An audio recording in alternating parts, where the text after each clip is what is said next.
Today we are going to discuss about Bhujangasana, again an amazing pose for working professionals who have hunchback. They should do this at any cost. To do this particular pose, you have to lay down on the mat and place your arms right next to your chest, and your toes should be touching the ground.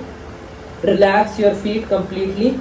Then raise up such that your navel region is still touching, your elbows are bent, and raise up and look up. This will extend your neck region, so if you have any pain in the neck, this will correct it. So many people use phone all the time, they feel a pain in the neck due to dislocation of some joint muscles. So this is excellent pose for them, and it also stretches the lower back. Tighten your hips when you're doing this. Breathe in when you're doing this position. Breathe in as you enter this position. Then when you hold this position, you can breathe in and breathe out. Inhale, exhale, inhale. Stay there for 30 to 40 seconds. Exhale and come back down. So if you have surgery in the spine, if you have slip disc, you can avoid this particular portion. Be safe. If you're pregnant, you can again avoid this particular portion. If you have high blood pressure, you can avoid this particular portion.